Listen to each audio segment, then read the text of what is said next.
Noche cósmica. What if the most distant object you could see with your own eyes, without telescope, without instrument, nothing but the light falling into your pupils on a clear night, was not a star at all, but an entire galaxy containing more suns than there are grains of sand on every beach on Earth? Most people never look for it. They pass their whole lives beneath open skies and never notice the faint, smudged oval of light hovering in the northern autumn and winter constellations, so subtle that you might mistake it for a wisp of cloud or the last breath of twilight lingering on the horizon. Yet it is there. It has always been there. And when you find it, truly find it, not just glance but rest your gaze upon it, something shifts in how you understand your place in the cosmos. The Andromeda galaxy exists in that strange territory between the invisible and the obvious, so close to us in cosmic terms that we can perceive it with the naked eye, and yet so distant that the light touching your retina tonight has traveled for 2.5 million years to reach you. You are not looking at Andromeda as it is now. You are looking at a ghost of ancient light, a portrait painted in photons when your species was only beginning to understand fire, when the first stone tools were being shaped by uncertain hands. That peculiar gift, the ability to see so far backward in time simply by lifting your eyes, is one of the quietest miracles the universe offers. On a moonless night, far from the glow of cities, when the air is still and cool, and the sky settles into that deep indigo that comes only in the depths of autumn or winter, Andromeda reveals itself more generously. It appears as a soft, elongated smudge, almost 3 times the width of the full moon, though far too faint to see in color, far too subtle to photograph without long exposures and sensitive equipment. But your eye, patient and dark adapted, can trace its edges. You can sense the presence of countless stars, billions upon billions, arranged in spiraling arms and concentrated toward a distant center that you cannot quite resolve. The galaxy seems to glow with its own gentle luminescence, as though it is breathing light into the space around it. In a sense, it is. Every photon you receive from Andromeda represents a moment of fusion deep within some distant star, energy released in a thermonuclear embrace and sent out into the void, patient enough to wait millions of years to reach you. This is the beginning of one of the most profound and peaceful contemplations available to us, the slow, gentle understanding of our nearest large galactic neighbor, and what its presence means for us, for our galaxy, for the distant future we will never see. If you have ever wondered about the true scale of the cosmos, about the slow dance of galaxies across the void, about the way light carries history to us across incomprehensible distances, then I invite you to subscribe for more slow explorations of the remarkable and calming facts about the Andromeda galaxy, journeys into the vast architecture of deep space that reveal a universe far more intricate and beautiful than our daytime minds usually permit us to imagine. But the story of Andromeda is not only a story of light and distance, it is a story of human perception itself, of how we have gradually, over centuries, learned to see what was always in our sky and understand what we were truly looking at. For most of human history, that faint smudge in the constellation of Andromeda was known to observers of the night sky, but its true nature remained a mystery. Persian astronomers, Chinese stargazers, medieval European astronomers all noted its presence in their catalogues and charts, but could not penetrate the veil of ignorance that separated them from understanding what they were seeing. It appeared to them not as a separate island universe, but as something else entirely. A cloudy nebula, perhaps, a wisp of cosmic gas, something that belonged to our own system of stars, rather than standing apart as an independent realm of suns. The question that animated centuries of astronomical inquiry was deceptively simple. What was that faint light? Where did it come from? What laws of nature might explain it? These questions carried no urgency. no practical consequence, and yet they drew the patient attention of people who loved the night sky deeply, who were willing to spend long hours in cold and darkness in pursuit of understanding. There was something almost restful in that pursuit, a quiet confidence that the universe, in time, would reveal its secrets to those patient enough to ask the right questions and observe carefully enough to detect the answers. That spirit of patient inquiry, of gentle wondering at the cosmos, is itself part of the gift that Andromeda offers us. And so there it rests, this pale island of light suspended in the dark, waiting patiently for your gaze to find it on a clear night when the city's glow cannot quite reach so far away. The Andromeda Galaxy, older than human language, older than the species that would one day look up and wonder what it was. There is something deeply peaceful about this moment of first contact with such a thing. Your eyes have traveled across nothing but the void to touch the light of 1,000,000,000,000 distant suns. The photons that made this journey left Andromeda when the world you inhabit looked almost unimaginably different. When humans were still learning to make stone tools, when the great ice ages still gripped the northern lands. And yet that light arrives at this precise moment, at this place where you stand or rest, asking nothing of you but to receive it. What you are witnessing, though you may not know it yet, is the opening of an infinite conversation. Because Andromeda is not simply a distant blur in the night, it is a story that reaches backward through time and forward into futures we can barely comprehend. It is a story written in the slow movements of gravity and the ancient light of dying stars. It is a story that connects you, here, now, to something so vast and so slow and so utterly indifferent to human urgency that all your rushing, all your worry, all the sharp edges of the day begin to dissolve into something quieter.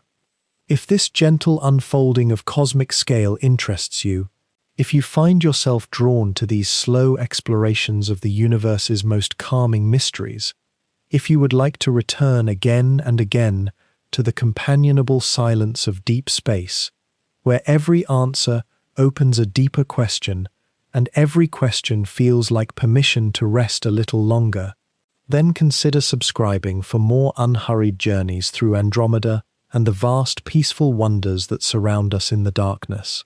These stories are waiting. They have been waiting for millions of years. They can wait for you as long as you need.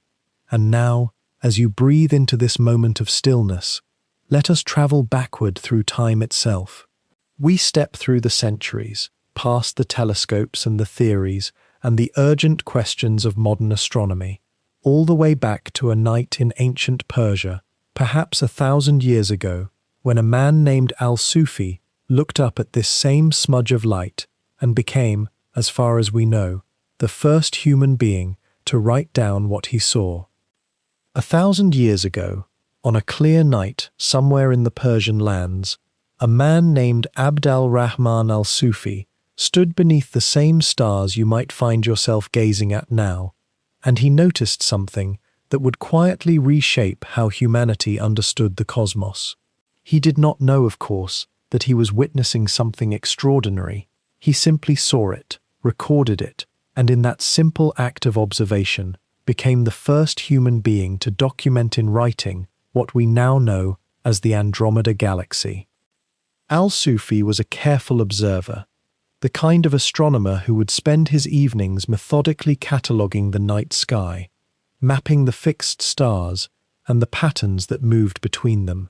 Around the year 964 of our modern calendar, he was studying the constellation Andromeda, that ancient figure of Greek mythology chained to a rock in the heavens.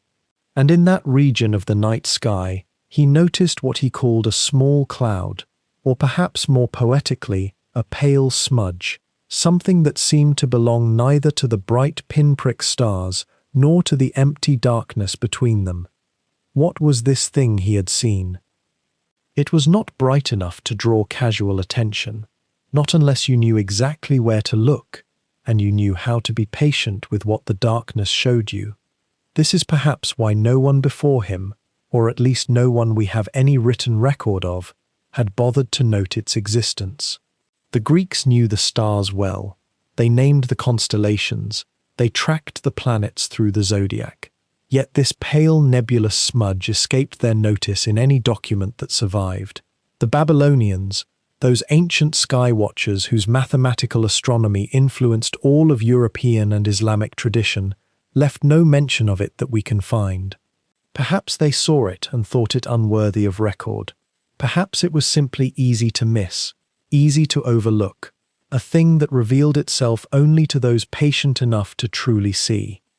But al-Sufi, working in the tradition of Islamic astronomy that had inherited and expanded upon the classical knowledge of older civilizations, had the instruments and the inclination to notice. He catalogued it. He described it in his astronomical handbook, the Book of Fixed Stars, written during those quiet centuries when the Islamic world was a center of scientific learning and careful observation. He positioned it, he named it, he made it real in language, and in doing so he gave humanity its first recorded account of what would much later prove to be not a nebula, not a cloud of gas within our own stellar system, but something almost impossibly vast and distant, an island universe, a separate galaxy, containing within itself hundreds of billions of suns. Imagine al-Sufi's vantage point for a moment. He had no telescope, of course. Those would not be invented for another 6 centuries. He had no spectroscope to analyze the light it gave off, no photographs to reveal its structure, no way of knowing its true composition or distance. He simply observed with his eyes and his mind, using perhaps an astrolabe or other instruments to help him map its position relative to nearby stars. And what he saw was this faint, elongated smudge, a shape without sharp definition, nearly lost in the surrounding darkness, requiring some attention to perceive at all. For centuries after al-Sufi, other astronomers would observe the same object and describe it much as he had: a nebula, a cloudy patch of sky, something mysterious but unremarkable in the context of what else the heavens contained. The great German-Danish astronomer Tycho Brahe would see it and catalogue it among many nebulous regions. The Italian astronomer Giovanni Battista Hodierna would note it, though with less precision. It became one object among many in a universe still believed to be centered on the Earth and measured in modest distances that we would now recognize as almost laughably small.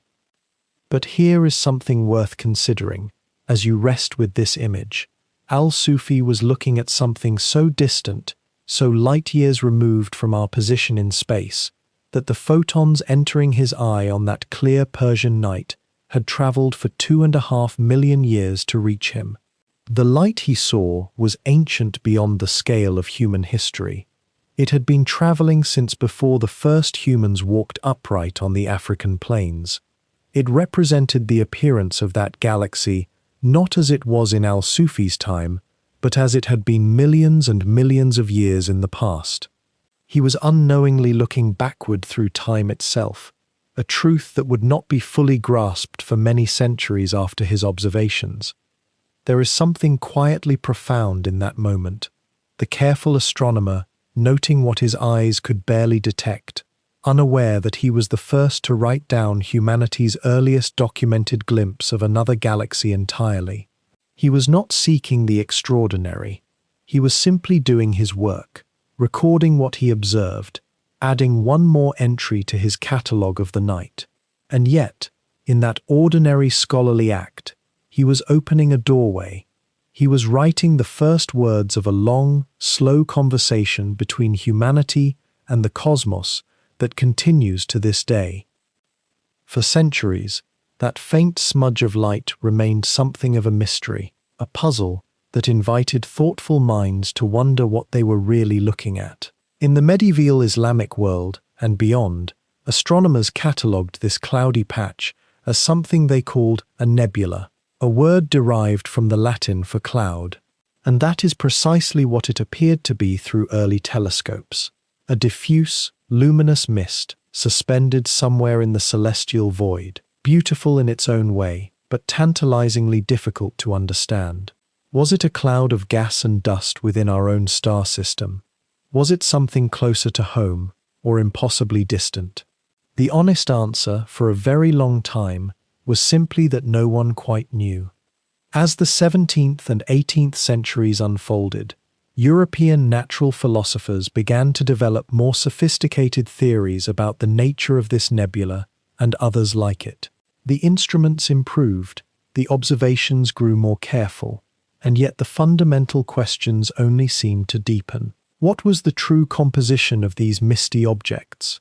Could they be aggregates of stars too distant to resolve individually into points of light? Or were they truly clouds of some ethereal substance spread across the heavens? It was in this atmosphere of genuine uncertainty that an 18th century Prussian philosopher named Immanuel Kant proposed an idea that was, at the time, almost entirely speculative. Kant never observed Andromeda through a telescope himself. He was not primarily an observational astronomer, but he possessed a powerful capacity for imaginative reasoning. He theorized, with remarkable prescience yet without direct evidence, that what we called nebulae might actually be vast assemblages of stars, so distant and so numerous that our instruments could not yet separate them into individual points of light. They were, he imagined, entire universes unto themselves, complete systems of stars arranged in their own orderly patterns, isolated island universes floating in an infinite cosmos. It was an extraordinary leap of intuition, almost dreamlike in its boldness, and for that very reason it remained largely speculative, a beautiful guess rather than a confirmed discovery. Even Kant seemed to recognize the tentative nature of his own theorizing. He presented these ideas with the intellectual humility of someone who understood that observation must ultimately arbitrate between competing theories. The 18th century gave way to the 19th, and still the nebulae remained enigmatic. Better telescopes arrived, more careful catalogues were made, yet the fundamental nature of the Andromeda Nebula, and indeed most nebulae, continued to elude definitive explanation. Some astronomers became convinced that Kant had been right, that these were truly separate galaxies. Others remained skeptical, clinging to the notion that all nebulae must belong to our own Milky Way system, that they must be merely local phenomena, clouds and patches of stellar material within the greater assemblage of which our Sun was a part. This uncertainty created a kind of intellectual limbo that persisted well into the 20th century. The Andromeda Nebula was known, it was observed, it was recorded, but its true identity remained veiled. Think of it as a slow revelation, where one generation of observers would hand their observations to the next, each adding a little more information, a little more precision, yet none possessing quite the crucial piece of evidence that would settle the matter once and for all. The object itself was patient. It had been shining in the night sky for as long as human eyes had looked upward. It could wait for us to understand it properly. What made this particular puzzle so difficult to solve was fundamentally a problem of scale and perspective. The universe, it turned out, was vastly larger than anyone had yet fully grasped. The distances were not merely great, but almost incomprehensibly vast, stretching across gaps of space that human intuition could scarcely encompass. To properly understand what the Andromeda Nebula truly was, one would need to develop new tools, new methods of measurement, and a willingness to accept that the cosmos was far more expansive and populated with separate island universes than the prevailing wisdom of the time had imagined. And so for now, in this stretch of our story, let us rest with the knowledge that brilliant minds, from Kant to countless other observers across the centuries, had begun to suspect the truth about these distant nebulae. They sensed, intuitively, that something vast and separate lay hidden within that distant smudge of light. But proof remained beyond their reach. the faint glow of Andromeda continued its ancient journey across our sky, unchanged in its distant path, patient in its revelation, waiting for the moment when human knowledge would finally catch up to its true nature. By the early 1920s, there existed in the world a particular kind of astronomer, patient, meticulous, willing to spend night after night squinting through eyepieces at the same stretch of sky, recording tiny variations in the brightness of distant stars. And it was precisely this kind of patience, this almost meditative discipline, that would crack open the universe and reveal it to be far grander than anyone had imagined. The telescope in question belonged to the Mount Wilson Observatory in California, and its name was the Hooker telescope, 100 inches of polished glass and steel that represented, at that moment, the most powerful eye humanity had ever turned toward the cosmos.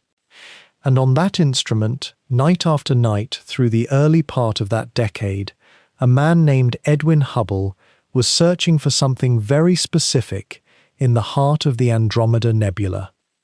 What Hubble was looking for were stars called Cepheid variables. These are stars that pulse with light in a strangely rhythmic way, brightening and dimming over regular intervals, some taking days, others taking weeks. And here was the remarkable thing that astronomers had begun to understand.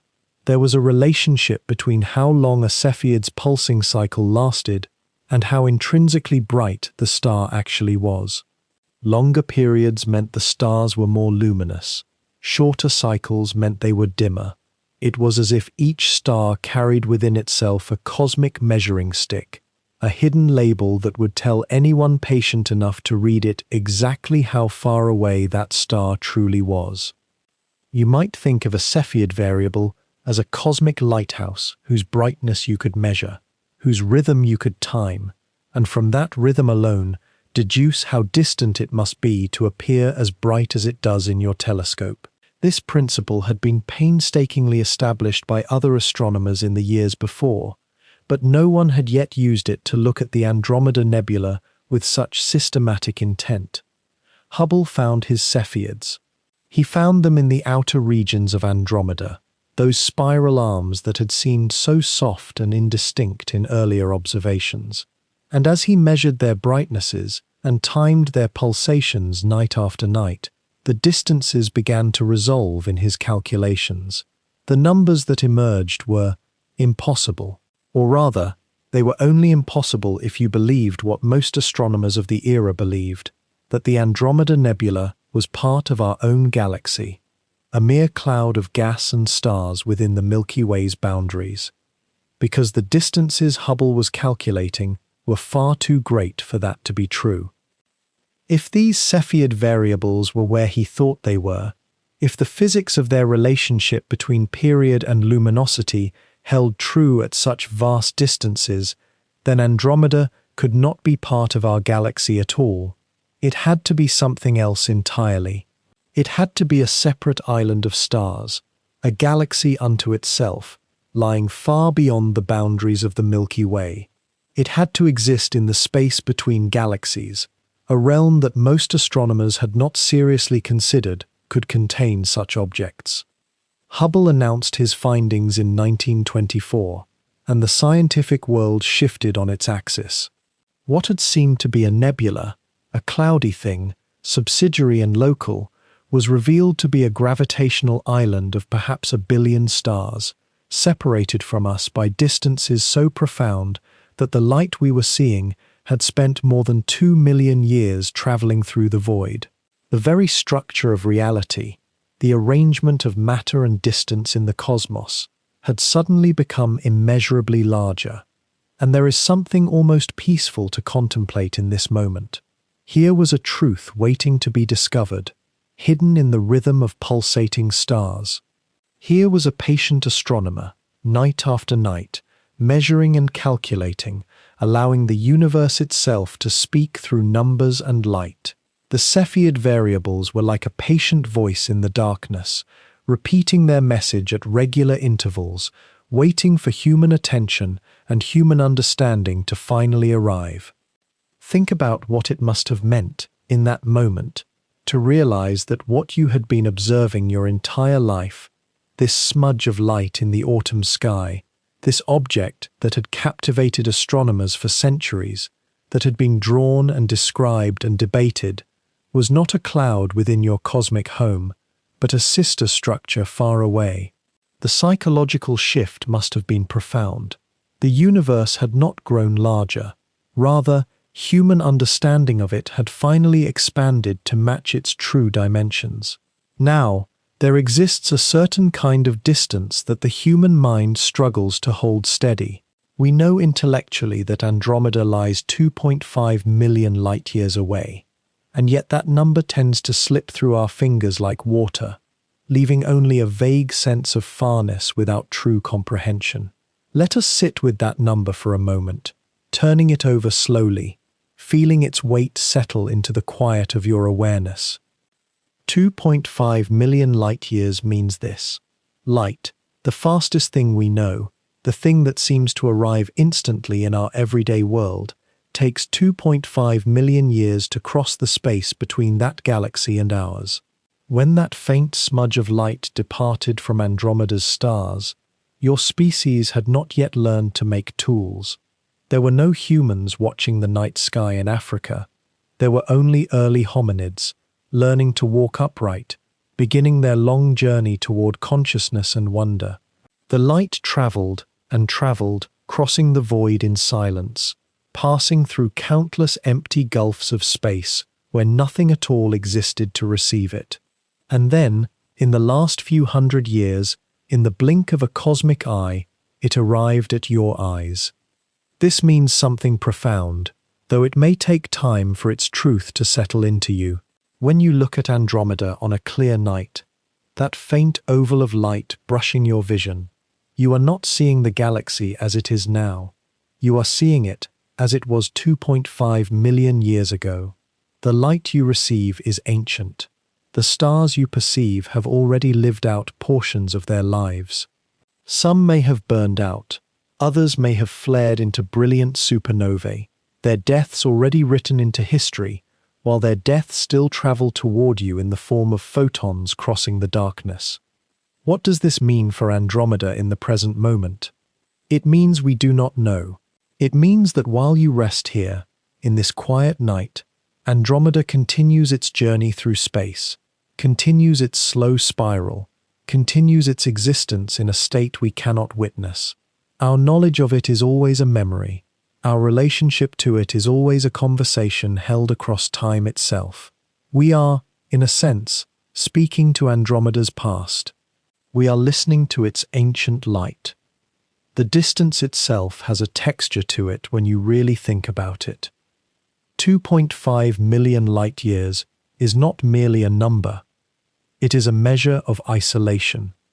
It is the vast gulf that kept Andromeda hidden from human knowledge for nearly all of human history. Even now, even with telescopes and spectrographs, and all our instruments of precision, we remain separated from it by a distance so enormous that nothing we have ever created could hope to traverse it in any reasonable span of time. If you were to travel toward Andromeda on the fastest spacecraft humanity has ever built, you would need billions of years to reach it, and you would arrive to find a galaxy that had continued its evolution in your absence, utterly indifferent to your journey. Yet this distance also gives Andromeda a quality of eternal presence. Because we see it as it was so long ago, there is something almost frozen about it in our collective memory. The Andromeda we know is the Andromeda of millions of years in the past. It has a permanence born of time's depth. In a strange way, we are always looking at something eternal, something that has already, in a sense, completed its journey toward us. Consider the physics of this moment. Photons, tiny packets of light, have left Andromeda and traveled through the empty space between galaxies, navigating the gentle curves of space-time itself, influenced by gravity they could not see, pulled this way and that by the matter scattered across the universe. And yet they arrived. They reached the planet on which you live, they entered the eye. They triggered the cascade of neural responses that allow you to perceive the galaxy. The journey is complete, even as Andromeda itself continues its own separate journey, utterly unaware of your attention, continuing its dance through space in ways we can only imagine and speculate upon. The distance to Andromeda is also a humbling measure of our smallness, and yet it is also a measure of our reach, that we can perceive something so distant, that we can understand its distance, that we can know it existed millions of years before we ever looked up to see it. This speaks to something in the human spirit that refuses to accept the limits of the present moment. We reach backward through time. We touch the ancient past with our eyes. And in doing so, we become part of a conversation that transcends the ordinary boundaries of space and time. When you imagine Andromeda as it truly exists, not as a distant point, but as a vast, intricate structure, the mind enters a kind of gentle vertigo. Within that spiral disk of light dwells something on the order of 1 trillion stars. 1 trillion. The number itself dissolves into something almost abstract when spoken aloud, and yet each of those distant suns represents not a mathematical placeholder, but a genuine celestial furnace, many surrounded by their own planetary systems, their own small geometries of rock and gas turning through the darkness. The structure itself follows one of the most beautiful geometries in the cosmos, the logarithmic spiral. Imagine, if you will, a river of light frozen in its own momentum, curling outward from a dense central hub in great, sweeping arms. These are not rigid structures, not like the spokes of a wheel, but rather waves of density, compression zones where gas clouds bunch together, where star formation ignites with particular vigor, creating luminous pathways across the disk. Astronomers call them spiral arms, but there is something almost organic about their appearance, as though the galaxy itself were breathing in slow, measured patterns across millions of years. The primary disk of Andromeda spans roughly 220,000 light-years from edge to edge, a distance so vast that if you attempted to cross it at the speed of light, the fastest speed known to exist, you would require more than 2 centuries to traverse it. And yet this immense expanse is only loosely bound together by gravity and angular momentum, a stable configuration that has persisted for billions of years, rotating around that central hub with a stately slowness that speaks to the scale at which galaxies operate. The rotation takes roughly 200 million years for a single complete turn. Within that rotating structure exists something equally fascinating and often overlooked by the casual observer: the dust. Andromeda contains vast lanes and patches of cosmic dust, fine particles of carbon and silicates born in the furnaces of dying stars, scattered throughout the galactic disk. These dust lanes appear dark against the starlight that lies beyond them, creating a delicate lacework pattern across the galaxy's face when viewed from Earth. They are not empty voids, but rather dense, cool regions where new stars are actively forming even now, collapsing from clouds of gas and dust under the patient influence of their own gravity. The dust is not incidental to Andromeda's structure. It is a fundamental component. Where the dust accumulates most thickly, where the gas clouds bunch and compress, the stars form with greatest abundance.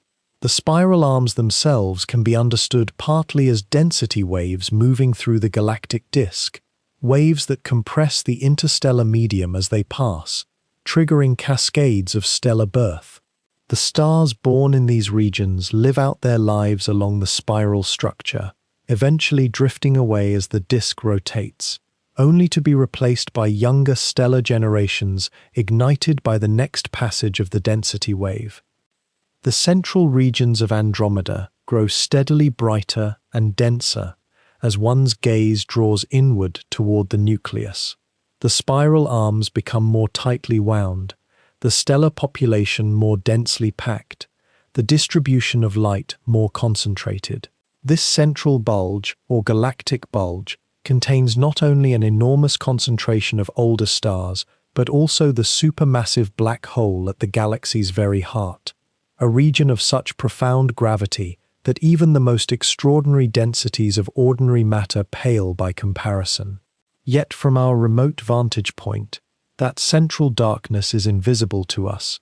We see only the faint glow of the stars that orbit just outside its event horizon. What does it mean to contemplate 1,000,000,000,000 stars arranged in such an architecture? Perhaps it means recognizing that what we perceive as a single object, that faint smudge on a clear night, is in fact an entire universe unto itself, a vast society of suns, each potentially harboring worlds, each spinning out its own small story of stellar chemistry and gravitational mechanics.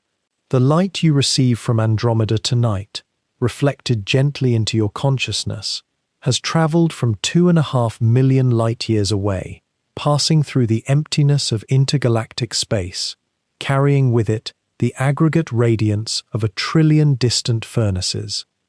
The spiral arms curve outward with a kind of inevitable grace, neither hurried nor hesitant, the natural expression of gravity acting upon a rotating disk of matter.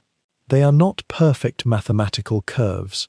The universe rarely achieves perfect geometry, but they possess a regularity that speaks to deep physical principles, to the conservation of angular momentum and the properties of density waves that ripple through the galactic plane like gentle undulations on the surface of a vast cosmic lake.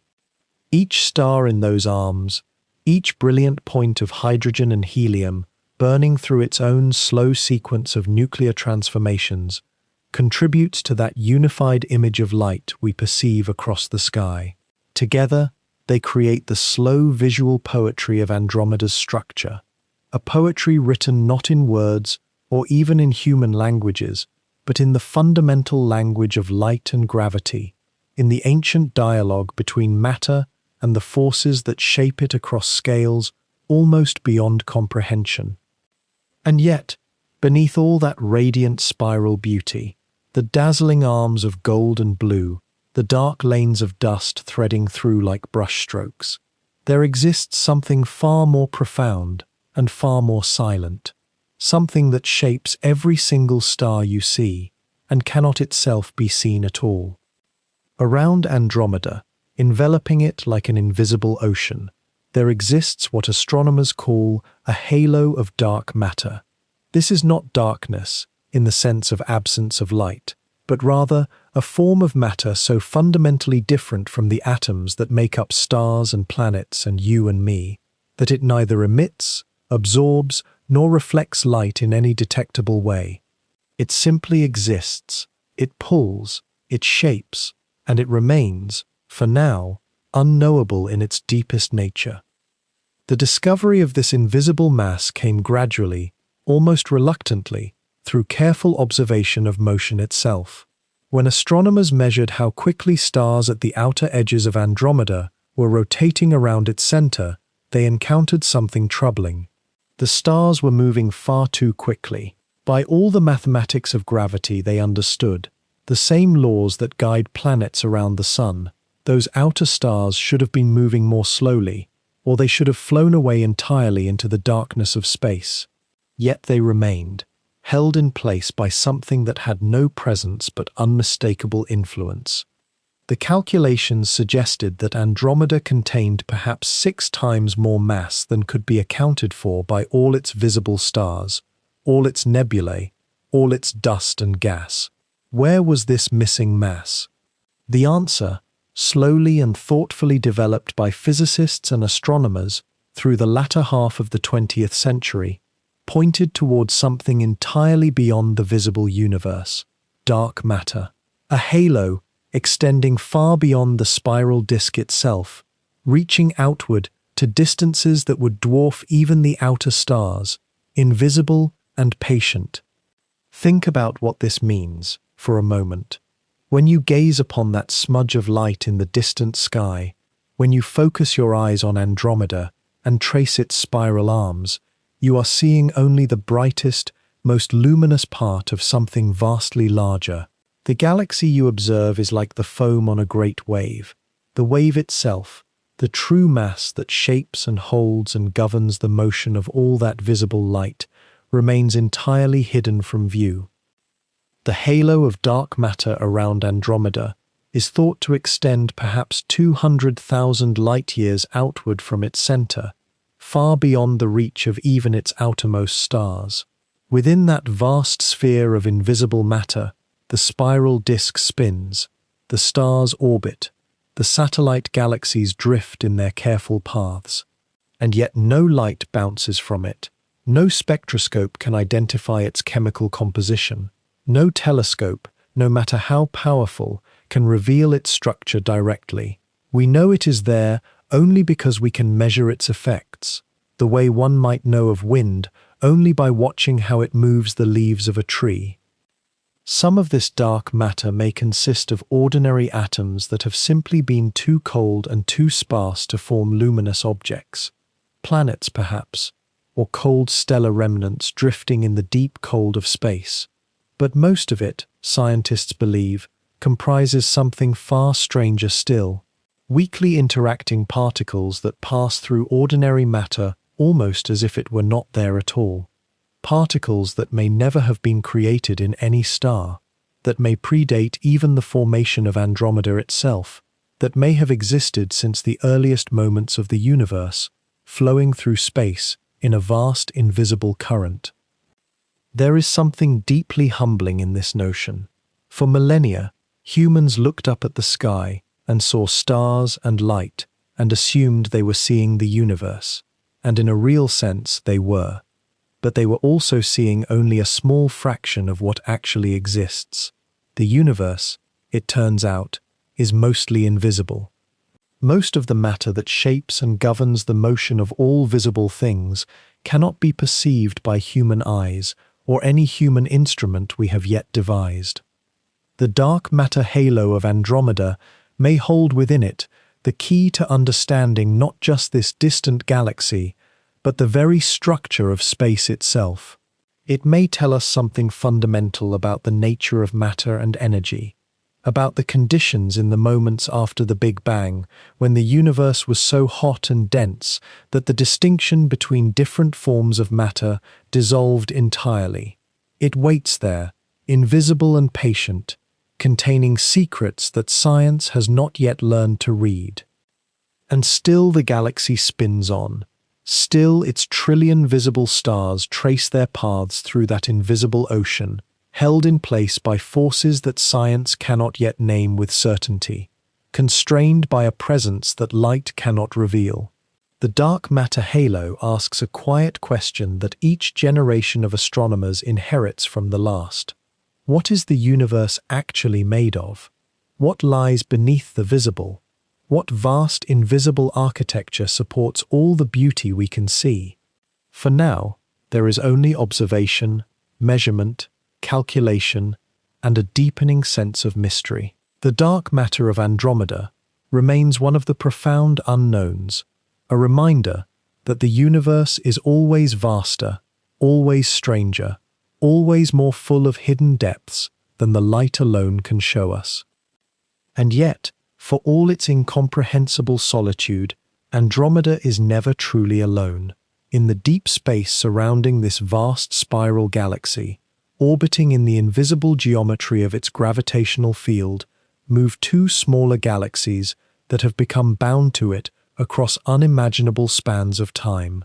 They are M32 and M110, dwarf elliptical galaxies, each vastly smaller than Andromeda, yet each significant enough to have earned their own designation in our catalogues of the cosmos. These are the quiet companions, the attendant stars in a galactic court that no living eye need fear will change within any human lifetime. M32 is the closer of the two, orbiting Andromeda in what we might call an intimate embrace, though the distances involved would still render our most ambitious spacecraft nearly helpless. It sits perhaps 16,000 light-years from Andromeda's core, a proximity that has marked it profoundly.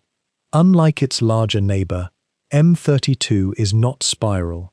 It is small and dense and smooth, an elliptical form shaped by its long journey through Andromeda's gravitational tide. And here is what quiets the mind about this arrangement. M32 has been slowly drawn inward over billions of years, its structure distorted, its outer stars stripped away in gentle tidal interaction with Andromeda's overwhelming mass. What we see today is not what M32 once was, but rather the sculpted remains of its passage through gravitational domination. The process continues still, unmeasurably slow, shaping the companion as surely as wind shapes stone across geologic ages. M110, by contrast, orbits at a greater distance, perhaps 200,000 light-years from Andromeda's center, placing it in a more distant, almost serene association. Where M32 feels the closer tug, M110 drifts in what one might imagine as a more contemplative orbit, less disrupted, less transformed. Yet transformed it remains. The gravitational influence of Andromeda extends outward in all directions, diminishing with distance but never ceasing entirely, and M110 has been shaped by this influence across the billions of years it has companioned Andromeda through the void. Its structure, too, bears the gentle mark of having orbited so near to so vast a mass. To understand what it means for these galaxies to be companions is to grasp something deeply restful about gravity itself. These three galaxies, Andromeda, M32, and M110, are bound together not by chains or proximity in the way we might imagine stars clustering around a street lamp. They are bound by the geometry of space itself, by the curvature that massive objects create in the fabric of space-time. Once a smaller galaxy comes sufficiently close to a larger one, it cannot escape. It will orbit forever, unless one of these tremendous objects collides with another, a fate that awaits Andromeda and the Milky Way, but not these smaller attendants. M32 and M110 will continue their slow orbits, drifting inward ever so gradually, over timescales so vast that the word gradually becomes nearly meaningless to the human mind. What happens in these slow passages? The tidal forces, the differential pull of gravity across the satellite galaxy's body, gently distort it. Stars are stripped away at the margins, pulled loose from their orbits by the unequal tug across distance. The galaxy slowly becomes denser, more concentrated, losing the diffuse outer regions that once defined its structure. In the case of M32, this process has been particularly dramatic. Its small size and relative proximity to Andromeda have made it especially vulnerable to tidal disruption. Some astronomers suspect that M32 may once have been significantly larger, and that its current small, dense form is the dwindled remnant of a galaxy that has been gradually consumed, not all at once, but steadily, systematically, over epochs. M110, conversely, appears somewhat less disrupted, its structure somewhat more diffuse, a sign perhaps that its greater distance has spared it from the most intense tidal forces. Yet one must wonder, has M110 always been distant, or has it too been drawn inward over time, losing some of its outer satellites and stars to Andromeda's embrace? The question remains gently open among astronomers. These processes are so slow that to verify them requires not mere observation at one moment, but rather a kind of cosmic archaeology, examining the structure we see today and attempting to infer its history. There is something oddly peaceful about contemplating these arrangements. In our everyday experience, change and proximity demand attention, but here, in the domain of galaxies, change happens so slowly that our entire civilization, all of recorded human history, all of our science, all of our art and music and thought, has barely glimpsed even the outline of it. M32 orbits Andromeda in what is effectively stillness from our perspective. M110 drifts through the dark in what might as well be eternal position. Yet both are moving, both are being shaped, both are being drawn ever so gently into Andromeda's massive structure by gravity's patient, tireless work. The existence of these companions tells us something deeper about Andromeda itself. No galaxy exists in perfect solitude. The universe is not a collection of isolated islands, but rather a web of mutual gravitational influence. Andromeda's presence shapes M32 and M110. Their presence, in turn, tugs infinitesimally on Andromeda, distorting its shape, affecting its motion ever so slightly. Together, these three galaxies are locked in a gravitational waltz that has continued for billions of years and will continue for billions more. A dance so slow that the dancers themselves might never recognize that they were moving at all. And yet, for all its magnificence, Andromeda does not drift alone through the darkness. It exists not as an isolated island of light, but as part of something far more intimate. A small family of galaxies bound together by gravity, orbiting one another in a slow cosmic waltz that has endured for billions of years.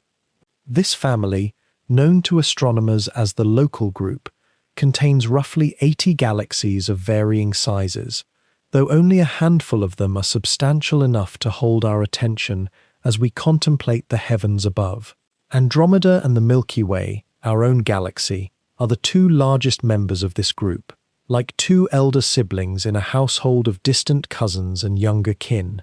Between them, they hold the bulk of the Local Group's mass, and around them, the smaller galaxies orbit in a delicate gravitational ballet. Consider for a moment what this means. Two immense collections of billions upon billions of stars, each possessing its own spiral structure, its own halo of ancient globular clusters, its own secret core of compressed darkness, and yet they are neighbors. Not neighbors in the way cities might be neighbors on a continent, separated by mere hundreds of miles. No, even at 2.5 million light-years apart, even across a gulf that staggers the human imagination, they are neighbors. They share the same cosmic neighborhood. They feel the gentle pull of one another's mass, a gravitational attraction that has been slowly drawing them closer together across the eons. They breathe the same thin medium of intergalactic gas that fills the spaces between them. They are embedded in the same vast structure that cosmologists call the Local Group, and beyond that, part of the even larger Virgo supercluster that spans tens of millions of light-years. To be in the Local Group is to be part of a hierarchy of belonging, each scale larger than the last, each one a nest within a nest. When we look at Andromeda through a telescope on a clear night, we are not looking at a random object scattered by chance across an indifferent void. We are looking at a gravitational partner, a cosmic sibling that has been traveling alongside the Milky Way since before the Earth existed, since before the Sun condensed from its own cloud of stellar nursery dust. The two galaxies likely formed not far from one another, close enough in time and space that they have always been aware of each other's presence, always felt the subtle tug of mutual attraction. The gravity between them is gentle now, at this great distance, but it is persistent, it is real, it is mathematical and inevitable. And somewhere in the depths of billions of years, this quiet relationship will transform into something far more dramatic, though we will speak of that transformation later in our journey. The Local Group itself is a quiet wonder. Composed as it is of these 80 galaxies, the vast majority of them are small dwarf galaxies, tiny sparkles of stars scattered around the two grand spirals, like moths circling a pair of luminous lamps. Some are merely wisps, containing only a few billion stars to Andromeda's trillion. Some are so faint, so sparse and scattered, that they were only discovered in recent decades, when telescopes became sensitive enough to peer into the subtle darkness and detect the faint points of light hidden there. Yet even these small galaxies play a role. Even these humble collections of ancient stars contribute to the gravitational field that binds the group together. that holds it as a coherent structure rather than allowing it to dissolve into the cosmic sea. Have you ever wondered why galaxies do not simply drift apart? Why they do not, over the vast stretches of time, gradually lose connection with one another and become utterly alone? The answer lies in gravity, which is perhaps the gentlest and yet most patient of all the forces of nature. A single star, massive though it may seem, exerts almost no gravitational influence on objects at vast distances. But gather 1,000,000,000,000 stars into a galaxy, and the combined gravitational field becomes substantial. Gather 80 galaxies into a group, and the effect becomes profound. The local group is held together by this cumulative attraction, by the endless mutual pull between all the matter it contains. This is what allows it to remain coherent, to function as a single dynamical system rather than as isolated individuals. The Milky Way and Andromeda, in particular, are bound to one another by a gravitational bond that will endure as long as the universe itself. This is not the kind of bond that can be broken by distance or time. This is the fundamental connection between two massive bodies, a relationship written into the fabric of space-time itself by Einstein's elegant equations. The two galaxies curve the space around them, and in response to this curvature, they move. They approach slowly. They retreat slowly. They perform a slow dance together, one that takes millions of years to complete even a single turn. And as they dance, the smaller members of the local group move around them, their own trajectories shaped by the gravity of their larger companions. It is a quiet arrangement, a sleeping arrangement, one might say. There is no violence in it, no sudden collisions, no explosive encounters. There is only the slow, inevitable play of gravity across billions of years. The local group moves through space as a unit, following its own trajectory through the larger cosmos, and within this unit, the two great spirals orbit their common center of mass in a rhythm that is altogether too slow for human senses to perceive, and yet which is as fundamental and real as the beating of a heart. What is it like to be bound to another being across such vast scales of distance and time? What does it mean that Andromeda and our own galaxy have always been aware of each other, that they have always been drawn toward each other by a force that transcends the separation of light years? These are questions that might lull the mind into a state of gentle contemplation, even as the mathematical certainty of the answer, gravity, mass, space-time, the same forces that govern the fall of leaves and the orbit of planets around the sun, settles over us like a blanket. Now, here lies one of the most profound truths about Andromeda that transforms catastrophe into something far gentler, a conversation that unfolds not over centuries or millennia, but across billions of years. The Andromeda Galaxy and our own Milky Way are locked in a slow, inexorable embrace, a gravitational waltz so gradual that its movements are almost imperceptible across the span of any single human lifetime, any species' existence, perhaps even any civilization that might ever rise and fall on Earth. The galaxies are drawing closer. Not rapidly. The word rapid must be understood here in the most cosmic sense. We are speaking of a closure that happens at roughly 110 kilometers per second, a speed that sounds tremendous until you consider the vast gulfs of space separating us. The light from Andromeda that touches your eyes tonight left that galaxy 2.5 million years ago, traveling the entire distance at the speed of light itself. The galaxies cannot meet quickly by any ordinary measure, yet over billions of years, this gap narrows. Think of it as the slow creep of shadows at sunset, a process so gradual that watching it directly would yield nothing, yet looking away and looking back reveals change. In approximately 4.5 billion years, a time frame that stretches beyond the remaining lifetime of the Sun itself, beyond the age of our planet by a factor of nearly as much again, the two galaxies will make their first close approach, This is not an instant collision, you understand. This is not the violent image of cosmic billiard balls striking each other in a shower of debris. Instead, what will unfold is something far more subtle and, in its way, far more beautiful. A gravitational dance so prolonged that the interaction itself spans hundreds of millions of years. When Andromeda first begins its close passage through the outer regions of the Milky Way, a series of tidal forces will begin to reshape both structures. The gravity of each galaxy will begin to pull at the edges of the other, stretching the spiral arms, disturbing the careful arrangements of stars that have existed in relative stability for billions of years. Long streams of stars will be drawn outward, trailing behind like the tail of a comet. Dwarf galaxies caught between them will be torn apart, their stars scattered across the new landscape.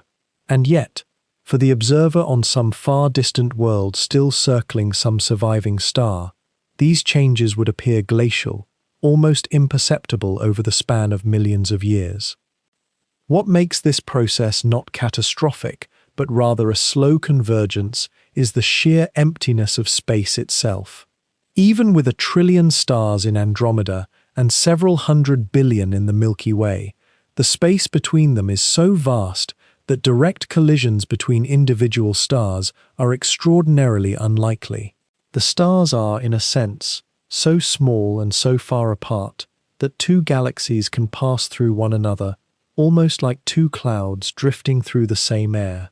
They will not collide so much as they will slowly intertwine, their stars gradually redistributing into new patterns, new orbits. The merger, if we can call it that, will be a gravitational reshuffling, not a cataclysm. After that first close pass, the two galaxies will not immediately settle into each other. Instead, they will retreat somewhat, their orbital trajectories carrying them apart again before gravity pulls them back together for a second encounter, and eventually a third. Each passage will draw them closer. Each encounter will further distort their shapes, until finally, perhaps 1 billion years after the first approach, the two galaxies will coalesce fully, merging into a single, vast elliptical galaxy.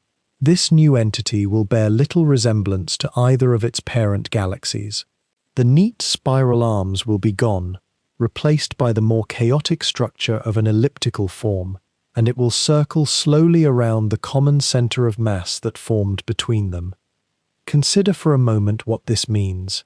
The distinction between our galaxy and their galaxy, the boundary that seems so obvious and so fundamental to our understanding of cosmic geography, will cease to exist. The stars that began in the Andromeda spiral will drift among those born in the Milky Way. Their orbits will intermingle. Their histories will become one history. And this process, from the first close approach to the final merger, will unfold so slowly that any observer watching would see nothing more than a gradual change in the night sky, a slow rearrangement of the familiar constellations, star by star, century by century. Do you find something oddly peaceful in this timescale? Perhaps because it is so distant from any human concern, so far removed from any moment when Earth or Sun or any of us could possibly witness it, there is a strange comfort in the thought. The universe does not rush toward this meeting. It does not approach with urgency or haste. Instead, there is only this steady, patient pull of gravity, drawing two vast islands of stars toward each other across the void. A meeting that will take longer than the Earth has existed, longer than stars have burned, longer than life itself has had to evolve and change and grow. It is, in its way, the gentlest possible catastrophe, a transformation so slow that it may as well be eternal. Now, what might such a merger actually look like from our vantage point here on Earth, across those unimaginable spans of time? Though we will not witness it ourselves, not you, not your children's children, nor anyone born for tens of thousands of generations yet to come, we can gently imagine what the night sky might reveal as these two great islands of stars begin their slow, gravitational waltz toward one another. For the first several billion years, if an observer could somehow stand on Earth and watch with the patience of the cosmos itself, very little would appear to change. Andromeda would remain that familiar smudge of light, that soft ellipse we recognize tonight, perhaps growing imperceptibly larger across centuries and millennia. The human mind struggles with such timescales. We measure our lives in decades, our histories in thousands of years, yet the universe counts its grand events in billions. A billion years from now, Andromeda will have crept only slightly closer in our sky, its gravitational pull on the Milky Way intensifying so gradually that no single lifetime would register the shift. But as we continue to imagine forward, as we allow our mind to drift deeper into that distant future, the transformation would become more and more evident. Andromeda's disk would grow noticeably larger, no longer a small oval, but a presence that spanned an increasingly significant portion of the night sky. And here is where the true spectacle begins, though we must be careful to frame this properly. A galactic merger is not, as popular culture sometimes suggests, a violent collision of suns and worlds. It is something far stranger and more graceful, a cosmic dance conducted over hundreds of millions of years, a gradual interweaving of two separate collections of stars. What might an observer see? The great spiral arms of Andromeda would begin to become visible to the naked eye in greater detail as it approached. The delicate filaments of dust and gas, those dark lanes that trace the edges of the spiral arms, would become apparent as sweeping shadows across the brightening disk. And as Andromeda drew nearer still, its own gravity would begin to distort the shape of our Milky Way, drawing out long tidal streamers of stars from our galactic disk, threads of luminous matter stretching away into space like cosmic auroras. Imagine, if you will, standing beneath the night sky at such a moment. Andromeda would no longer be a small, distant smudge. It would occupy a vast arc of the heavens, perhaps stretching across the entire visible dome above you, a luminous river of stars, so close that you could almost feel its gravitational presence, though of course you would feel nothing. The familiar constellations we know today would be obscured not by clouds, but by the sheer abundance of light from this approaching galaxy. The night sky itself would transform into something utterly alien. Yet even this imagined scene carries a necessary caveat. These timescales are so vast, so far beyond the scope of human civilization or even human existence as a species, that to speak of what an observer might see is to engage in a kind of poetic speculation. We are not describing something that will truly be witnessed by human eyes or human consciousness. We are painting a picture with concepts we can barely hold in our minds, like describing the taste of a color or the sound of silence. What we can say with more certainty is what gravitational models and computational simulations suggest might occur. The tidal forces exerted by Andromeda's mass would begin to warp the structure of the Milky Way long before any actual stellar collision occurred. The gravitational influence would draw material from our galaxy's outer regions, creating long bridges and streams of stars reaching toward Andromeda. And Andromeda, in turn, would experience a similar distortion from our galaxy's mass, its own structure becoming gradually disrupted and transformed. The actual merger, the moment when the two galactic disks began to pass through one another, would itself extend over tens of millions of years, a process so slow that even if we could somehow observe it directly, we would perceive it as a gradual, almost imperceptible change rather than any discrete event. Stars from the Milky Way and stars from Andromeda would increasingly mingle, occupying the same regions of space, though remember that space between stars is so vast that actual collisions between stars themselves would remain extraordinarily rare. Two galaxies merging would not result in solar systems colliding. The void between the stars is simply too immense. Think of it instead as two vast clouds of dust and gas and starlight passing through one another, interpenetrating, slowly beginning to orbit around a common center of gravity. The spiral arms would begin to break apart, their elegant geometric structure disrupted by the gravitational forces at work. What had been two distinct spiral galaxies would transform into something altogether different, a far more chaotic, lumpy structure as the merger continued, with streams and shells of stars arranged in complex patterns by the dynamic interplay of gravitational forces. Yet even this transformation would pale in comparison to what would emerge after another billion years or so. The two merging systems would eventually settle into a new equilibrium, their constituent stars gradually finding new orbital paths around the combined center of mass. What would eventually result from this merger would likely be an elliptical galaxy, a vast spheroidal collection of stars, far larger than either the Milky Way or Andromeda alone. The elegant spiral structure that we admire in both galaxies today would be lost, transformed into something more uniform, more featureless from a distance, yet containing within it the combined legacy of countless billions of stars from both galaxies. And this new merged galaxy would continue to exist, to evolve slowly across the eons, settling into a new kind of stability.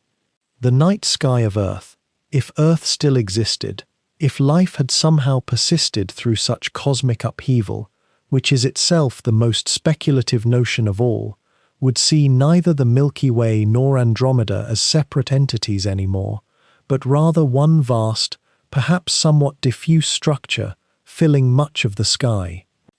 But here we must pause and acknowledge the profound gulf between imagining and knowing. We project forward through mathematics and models, through our best understanding of gravity and stellar dynamics. Yet the universe is vastly more complex than our equations, far richer in its possibilities than our simulations can fully capture. What we describe is our best educated guess, extrapolated from the physical laws we understand and observe today. The actual merger, should such observers exist in that distant time, might unfold in ways we cannot yet predict. What seems certain is only that the process would be immeasurably slow, a cosmic choreography conducted across timescales that render human history and human presence almost infinitesimally brief. At the very heart of Andromeda, hidden behind its swirling spiral arms and dust lanes, lies something that seems almost paradoxical to contemplate. There is a place of such profound stillness, such absolute gravitational authority, that it shapes the movement of 1 trillion stars, orbiting at distances so vast they take millions of years to complete a single revolution. This is the supermassive black hole at Andromeda's core, known as Andromeda A, a singularity possessing the mass of some 140 million suns, all compressed into a region of space smaller than our entire solar system. It is one of those truths about the cosmos that invites a kind of peaceful acceptance. We cannot see it directly. No light escapes from beyond its event horizon, and yet its presence is felt in the graceful, methodical dance of everything around it.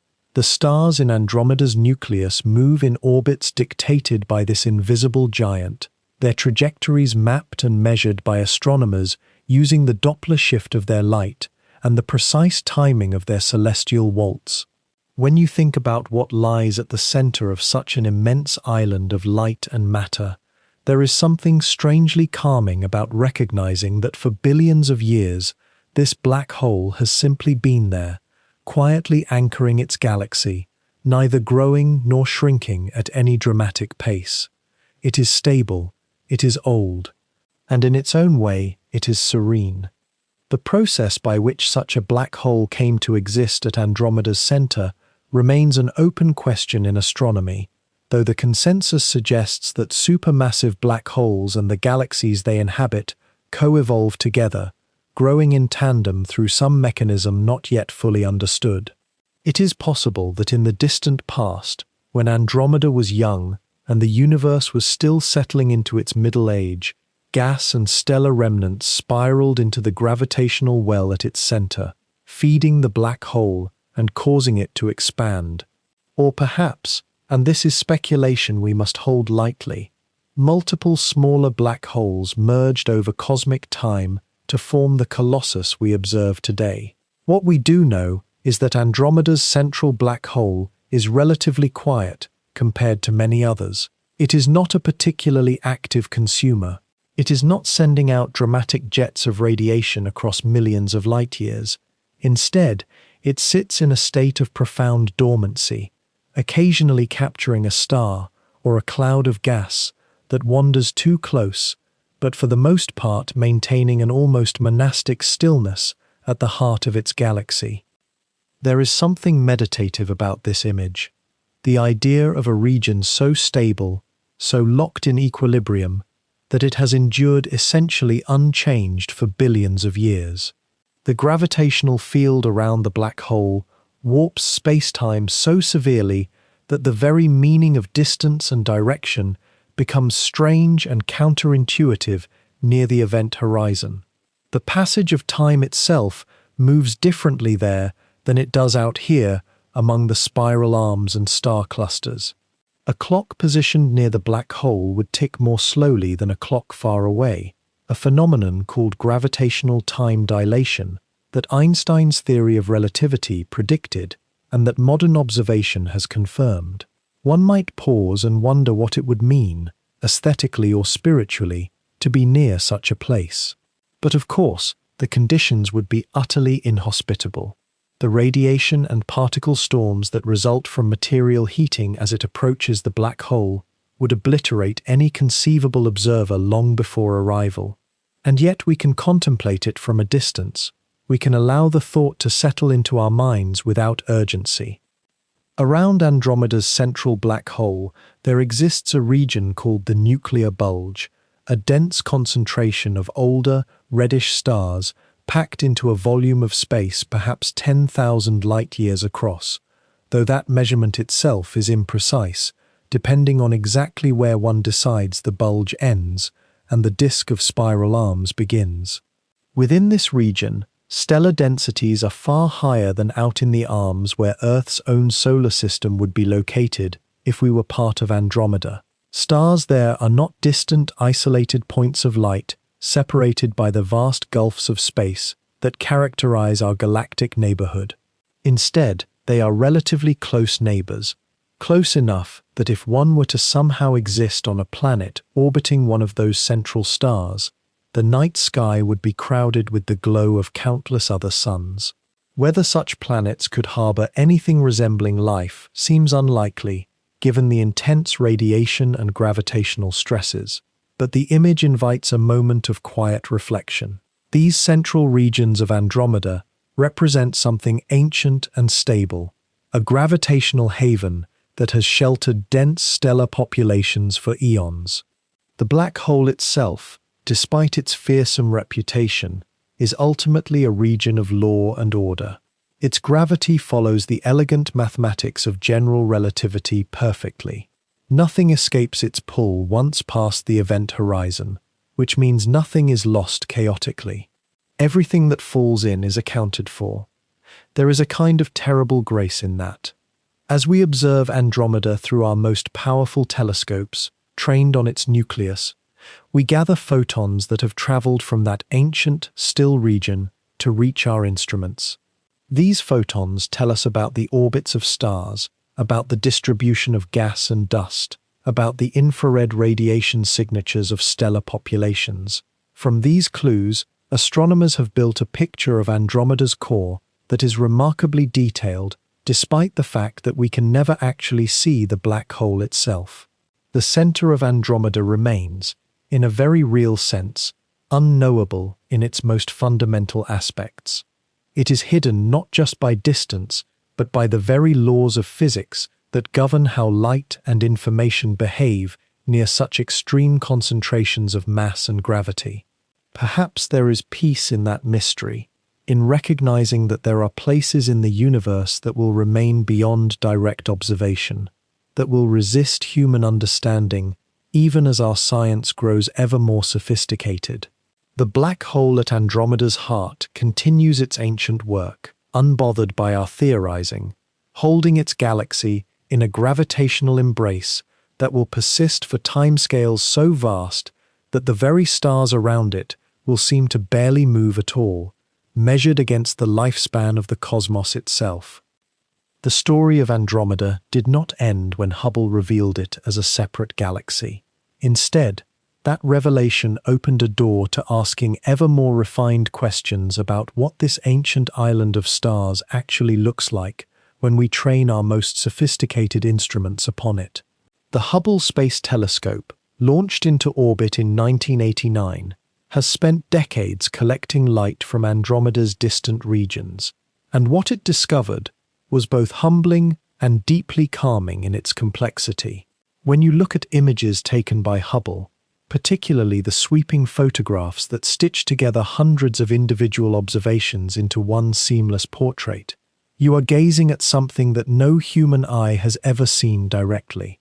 You are seeing Andromeda as it appears when billions of individual stars are resolved, separated one from another, each a pinprick of light floating in the cosmic dark. The telescope can distinguish individual stars in Andromeda's outer halo regions, stars so faint and distant that they would be utterly invisible from Earth without this technological extension of human sight. What becomes clear through these observations is that Andromeda's structure is far more intricate than earlier photographs suggested. The spiral arms, those graceful ribbons of young blue stars and glowing gas that give Andromeda its character, are revealed to be not simple, smooth rivers of light, but rather complex networks of star-forming regions, dust clumps, and stellar nurseries. Hubble has shown us that within those spiral arms are smaller structures, tighter spirals within spirals, a fractal beauty that suggests the presence of density waves moving through the galaxy's disk like ripples across still water. These density waves trigger the collapse of gas clouds and the birth of new stars in a continuous, though ancient, cycle. The Hubble observations have also mapped in unprecedented detail the distribution of old, metal-rich stars in Andromeda's central regions and the younger, bluer populations farther out, painting a picture of a galaxy that has been churning, slowly and steadily, for more than 10 billion years. Beyond Hubble, newer generations of telescopes have begun to pierce even deeper into Andromeda's secrets. The James Webb Space Telescope, which commenced operations in the infrared spectrum in 2022, offers a different lens through which to view this galaxy. Where Hubble sees visible light, Webb peers through dust and reveals the infrared signatures of distant, heavily obscured stars and the warm glow of star-forming regions hidden within dense clouds. Early observations from Webb have already begun to show us Andromeda's structure in infrared wavelengths, revealing patterns and warmth that visible light cannot capture. There is something deeply peaceful about knowing that even after centuries of human observation, we are still in the early stages of understanding this galaxy, still asking new questions, still discovering new layers to what has always been there, waiting quietly in the night sky. Future observations, including those from upcoming space observatories and ground-based telescopes with adaptive optics systems, promise to resolve even smaller structures within Andromeda. One day, perhaps within the next few decades, we may be able to map individual star clusters in Andromeda with clarity that rivals what we currently know about our own galaxy's structure. We might trace the movements of stars within Andromeda's outer regions, watching how they orbit through the galactic disk and halo, how they are shaped by the gravitational forces emanating from the invisible dark matter that surrounds them. In this way, Andromeda becomes not just a static portrait, but a dynamic, evolving system that we can begin to comprehend in motion across time. What is perhaps most calming about modern observations is that they confirm what theoretical astronomers have long suspected, but could never quite prove, that Andromeda is not unique, not exceptional, not some cosmic anomaly. Instead, it appears to follow the same rules, obey the same laws of physics, and develop through the same processes as countless other galaxies scattered throughout the universe. The spiral structure that Hubble and other telescopes have illuminated is a natural outcome of how rotating disks of stars and gas behave under gravity over billions of years. The dust lanes, the star-forming regions, the central supermassive black hole, the satellites in orbit around it, all of these are features we would expect to find in a large spiral galaxy like Andromeda. And yet, knowing this does not diminish Andromeda's wonder. If anything, it deepens it, because it suggests that the mechanisms that built Andromeda are the same mechanisms that built our Milky Way, that are building galaxies even now in the distant reaches of space. The clarity that modern telescopes provide also invites a more intimate understanding of Andromeda's history written in light. Each observation, whether from Hubble or Webb or ground-based instruments, adds another layer to our comprehension of how this galaxy came to be what it is. The infrared signatures that Webb detects reveal the locations and ages of star-forming regions, allowing astronomers to reconstruct when intense bursts of star birth occurred and what triggered them. The resolution of individual stars by Hubble allows us to study the populations and movements of different stellar generations, painting a timeline of Andromeda's evolution. When you consider all of these observations together, layered one upon another like pages in a book written in light, a story emerges.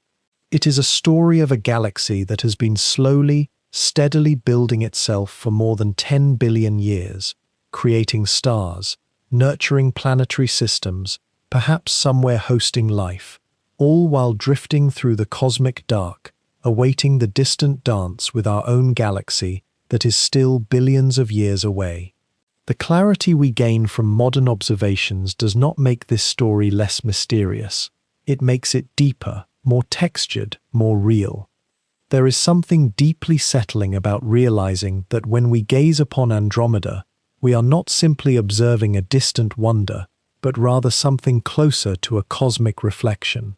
A mirror held up to the Milky Way across the void. Both are spiral galaxies. Both are vast and ancient.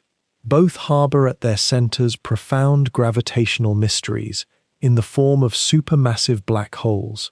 And both have wandered through the cosmos, gathering stars and dust and the faint echoes of their own becoming across billions of years. Consider for a moment what this mirroring might mean. Andromeda spins, the Milky Way spins. They orbit in similar ways, governed by the same physics, shaped by similar forces. When astronomers measure the rotation curves of Andromeda, watch how its outer stars move with unexpected speed. They find themselves contemplating the very same dark matter puzzle that surrounds our own home galaxy. The same invisible substance, the same gravitational architecture. It is as though both galaxies whisper the same cosmic secret into the darkness. This parallel extends deeper still.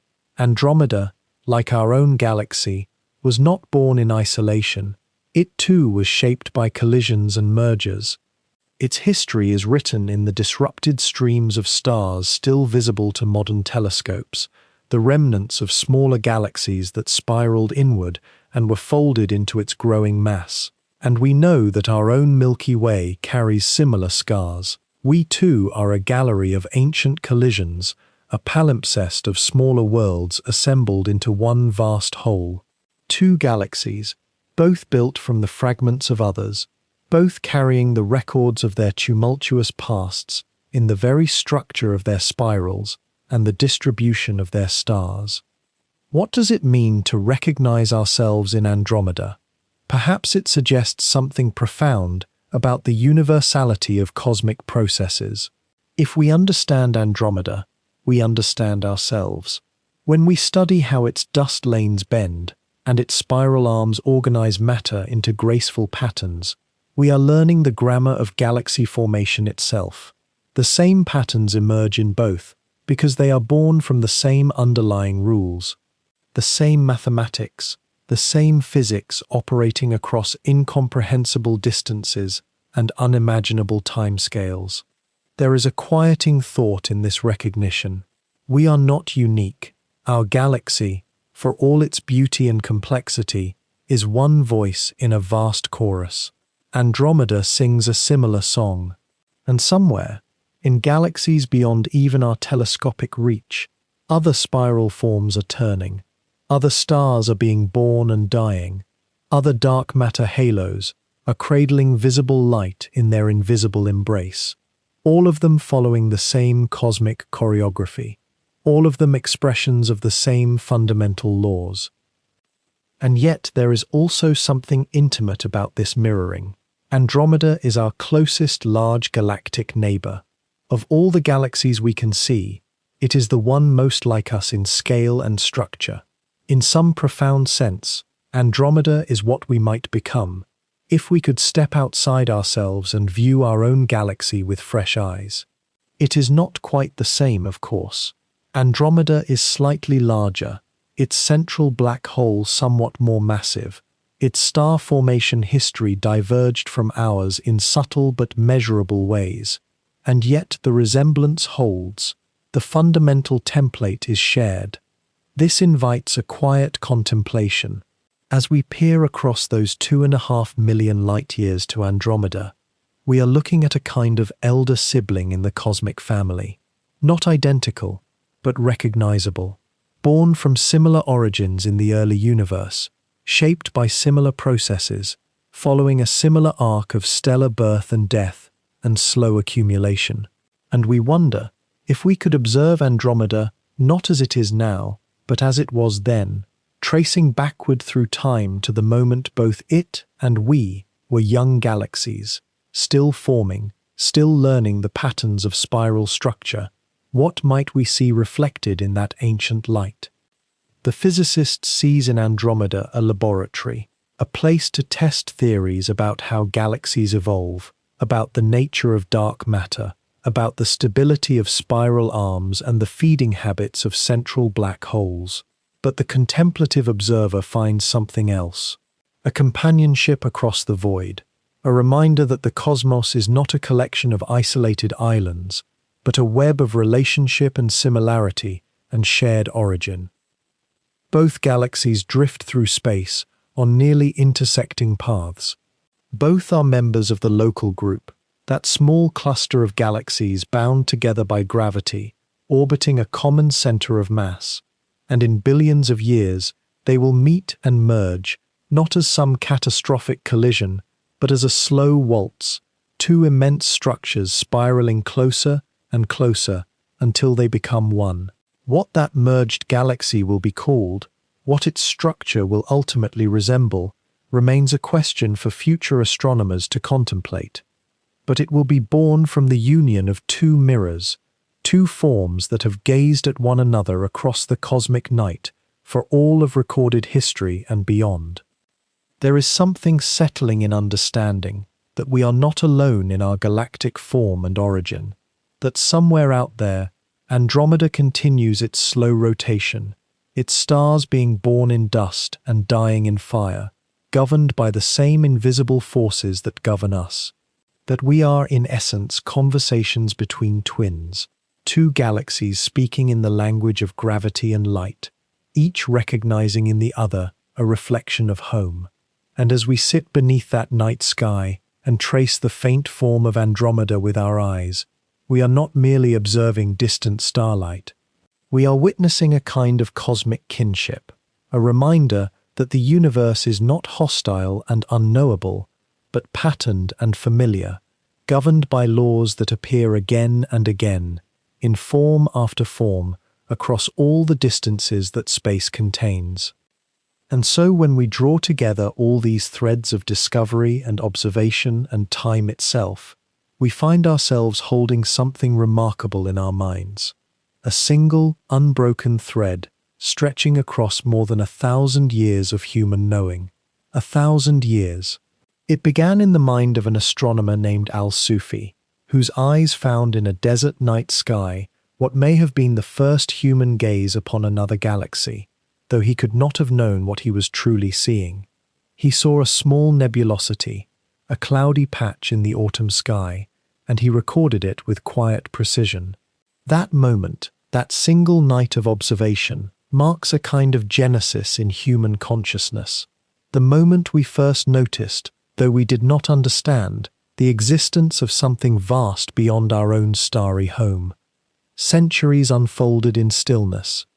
The object remained visible to those who looked, a gentle mystery suspended in the constellations, until the great telescopes began their work in the modern era. For 200 years or more, astronomers debated what this diffuse light could be. Was it a nebula within our own galaxy, or something else entirely? The philosophical speculation of a man like Immanuel Kant, who imagined island universes of stars floating in an infinite sea of space, drifted through astronomical consciousness like a half-remembered dream. The cosmos demands observation, patient and careful. Then came the crystalline moment of 1920s clarity, when Edwin Hubble trained his powerful eye upon those faint stars at the edges of the Andromeda form and recognized them as Cepheid variables. These pulsing suns became cosmic measuring rods, and suddenly the distance fell into place. Andromeda was not part of us. It was separate. It was other. It was its own vast island of stars, 2.5 million light-years distant, a fact that must have felt like a profound solitude when first established. The universe, in that moment, became fundamentally larger and lonelier and more wonderful all at once. For the nearly 100 years since Hubble's revelation, we have watched and measured and theorized, adding layer upon layer of understanding. We have seen the structure of Andromeda emerge from photographs taken by increasingly sensitive instruments, those noble spiral arms traced by stars and dust, that ancient, rotating disk of light, that enormous halo of invisible matter surrounding it all like an invisible ocean. We have identified its satellite galaxies, M32 and M1110, small companions bound gently in its gravitational pull, orbiting through the cosmic deep in a slow waltz that has continued for eons. And in understanding Andromeda more deeply, we have learned something equally vital about ourselves, because we are not merely observers of this distant system, we are part of the same neighborhood, the same cosmic family known as the local group. Andromeda and the Milky Way share the same small corner of an incomprehensibly large universe. We are neighbors in the truest sense, each a great spiral galaxy rolling slowly through space, separated by that gap of millions of light years that is, in cosmic terms, hardly a separation at all. This nearness contains within it a profound inevitability. The mathematics of gravity, those elegant equations that govern the movements of all things, tell us what must come to pass. Billions of years from now, a timescale so vast that human civilization could rise and fall countless times over in the interval. Andromeda and the Milky Way will spiral closer together, not in any violent or sudden way, but in a slow, inexorable gravitational dance. The two galaxies will approach, and eventually, over a period of perhaps 1 billion years more, they will merge. Their spiral arms will twist around each other, their stars will mingle, their dust clouds will collide and give birth to new suns. The very structures that define each galaxy today will dissolve and reform into something new. But understand that this merger is no catastrophe in any human sense. It is not an explosion or a crash. It is a slow blending, a gradual interpenetration so gentle that were we somehow present to witness it, the changes from one year to the next would be barely perceptible. Stars are so vastly far apart from one another, relative to their sizes, that direct collisions between them will be extraordinarily rare. The merger is a dance of gravity, not a collision of matter. It is the cosmic equivalent of two long streams of water, flowing together, mingling and becoming one. Consider what this means when we trace the full timeline. From that night 1,000 years ago when a human being first noticed Andromeda's faint light, through all the centuries of wondering, through the shock of discovering it was something utterly separate from us, through the decades of modern observation that have revealed its magnificent structure in ever greater detail, and forward now into a future billions of years hence when it will become indistinguishable from our own galactic home, we are contemplating a single, unified story. It is the story of two great wheels of stars, each spinning alone through the cosmos, each beautiful in its solitude, each destined by the laws of nature to eventually become something new and different together. This timeline is not something we should view with alarm, but rather with a kind of peaceful acceptance. The universe operates on scales that dwarf all human concern. Our sun will burn out long before the Andromeda Milky Way merger is complete. Our species, in whatever form it might take then, would be unrecognizable to us now. The very concept of Earth as we know it may be meaningless by that point. Yet there is something strangely beautiful in knowing that the atoms that comprise you, the very particles of your body, are part of an ancient story that will continue unfolding long after you have dissolved back into stardust. You are temporary, the stars are not. But you are also, in the deepest sense, made of them and for them. Andromeda is telling us this story. It has been telling us this story for ages, from that first night of observation to the future merger and beyond. It is a single continuous narrative of movement and transformation and becoming. The light we see from Andromeda tonight left that galaxy 2.5 million years ago, during an epoch when humans were only beginning to walk upright on African plains. That light traveled across an unimaginable distance, carrying with it information about a time so remote it barely connects to our present. Yet we can still see it, we can still look up and find it in the sky, and in seeing it, we participate in a kind of communion with our own past and with a cosmic future we will never know but can imagine, quietly, peacefully, knowing that we are part of a story far grander than ourselves. So here we are, having traced the journey of Andromeda across more than 1,000 years of human knowing, from the quiet notation of a Persian astronomer to the precision instruments that now map its trillion stars in infrared light. And yet, standing beneath the night sky as you are now, or as you might imagine yourself standing there in the darkness, the galaxy itself remains what it has always been, a soft, patient presence, a smudge of milky light that asks nothing of you except that you notice it. There is something profoundly settling in this recognition.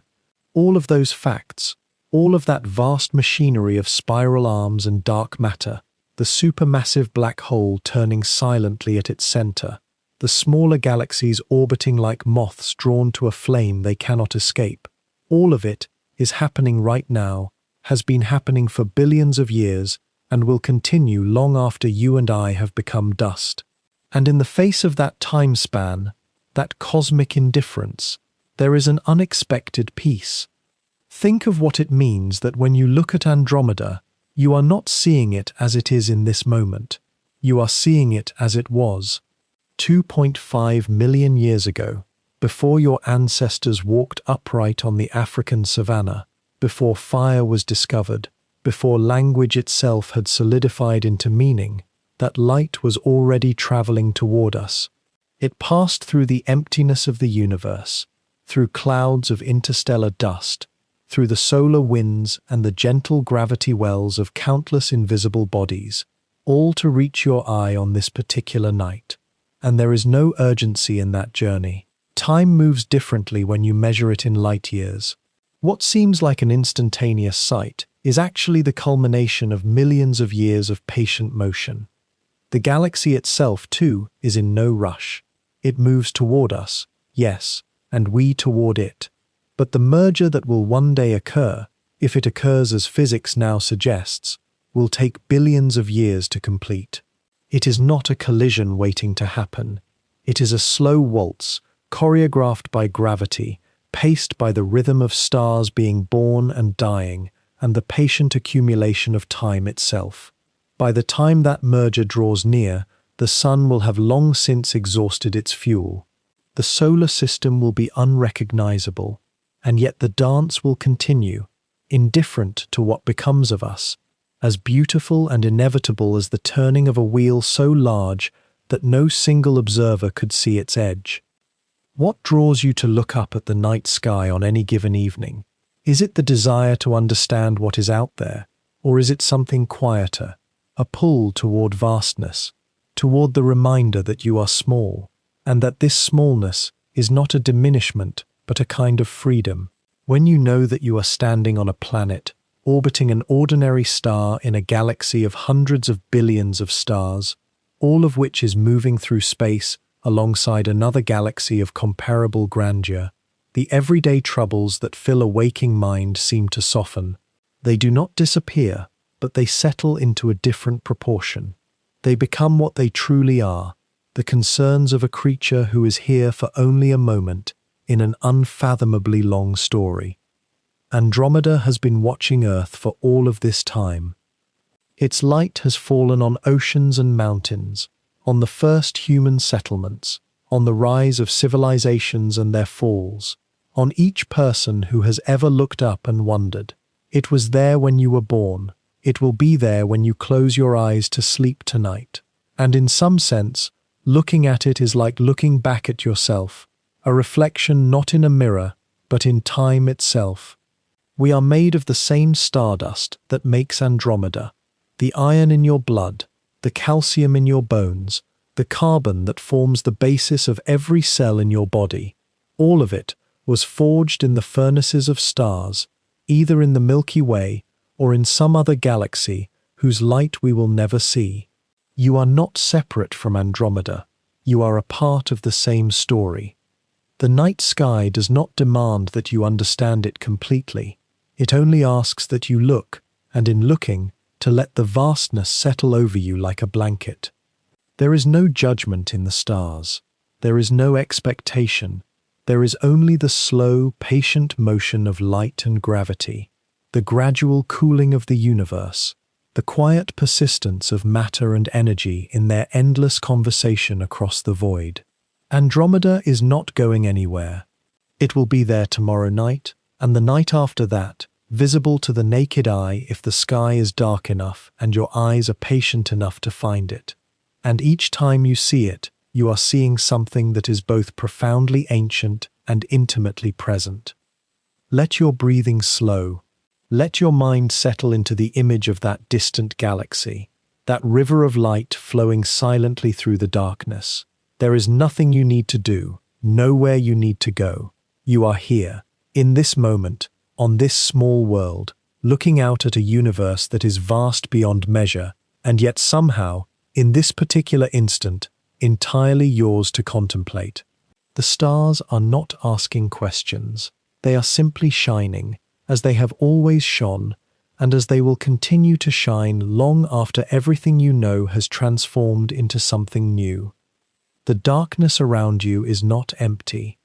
It is full of light that has not yet reached us, full of stories we have not yet learned, full of possibilities we cannot yet imagine. And somewhere in that darkness, Andromeda is turning, its spiral arms tracing their slow arc across the heavens, its stars being born and dying, its invisible dark matter holding it all in graceful suspension.